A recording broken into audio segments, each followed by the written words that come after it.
Let's talk about Courtney Owen's court appearance. If you follow my TikTok, then you'll probably remember that recently Courtney Owen took her ex to court to sue him for her lawyer fees and her car payments that he co-signed for her to get.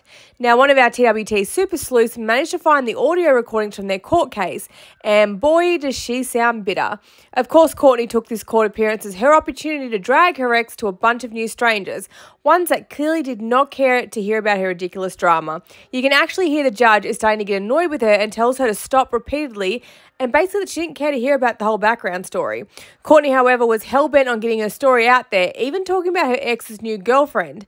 Talk about a bitter ex. Have a listen to some of these snippets. And if he wants to call it $5,000 flat, I'm good with that, but I do think that I am entitled to this. I went through a very, very traumatic breakup with this person who then used the fact that I am a lifestyle blogger on Instagram against me. It happened differently because she refused to sign the paper, so I had to file by default. So by the time I had filed the divorce papers by default, that was all taken care of. No, that's not at all how it happened. And I have proof of that. Don't talk over him, only one person at a time. I went up and got a write-up in December. Before we broke up, we were talking about trading in my car. He's known about this for a long time. He's just trying to get out of it now because he'd rather go flee and live his other life with his new little girlfriend instead of take accountability for the fact that he can't keep up on his vows in his marriage. Wasted my time and the Superior Court's time. So was that a retainer? No, that was a retainer for a lawyer that my parents paid to fight for my reputation because he was slandering me all over the internet. And anything else? No, that's it. And I just want to be free and done. Just to walk out this door and never see this person again. Thank you. Mr.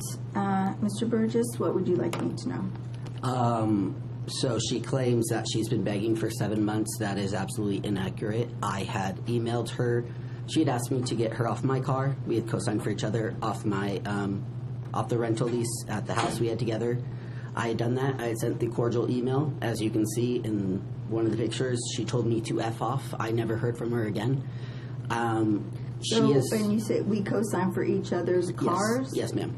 Okay. I willingly got off his. He did not get off mine. Okay, so let me just hear from him so the record's clear. So after the protection order stuff was done, she had access to my email. She did not once ask. I would have willingly got off the car. I had no problem with that. She decided to have certified mail sent to my house along with having me served papers. Had she just simply emailed me, I would have willingly got off her car. Not a problem. And what was the certified mail? It was the release. And I'll just ask him. The release from the car.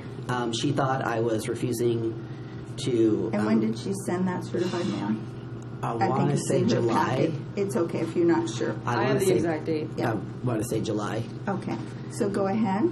I did not get a notice for this. I work overnights. The neighborhood I was in, mail got delivered after I left for work. My roommate normally would sort the mail, put it upstairs. I never got the notice when I got served the paperwork, so I reached out to her parents. They let me know that the letter was at the post office. I immediately went the next day, filled it out, dropped it off at their front porch.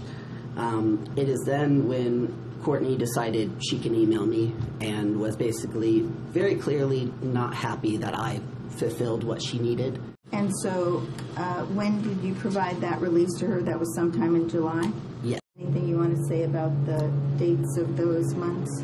She was asked to take care of this in February. There was absolutely... You were asked. Don't interrupt and don't say anything to him. Hang on.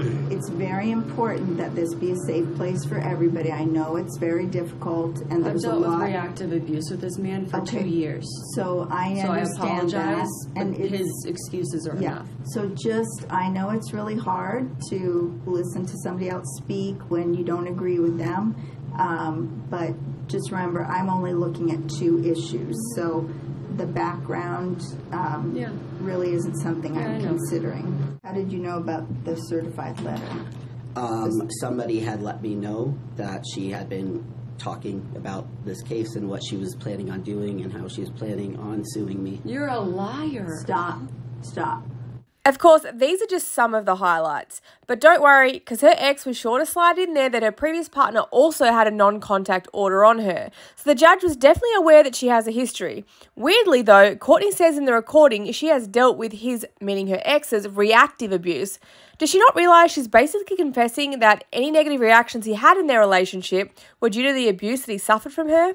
If you want to listen to the full recording of the case, you can check it out on my YouTube. There's also another court appearance from just a couple of days ago due to her punching her neighbour's boyfriend in the face. She is so classy. I just don't understand why men aren't lining up to be with her.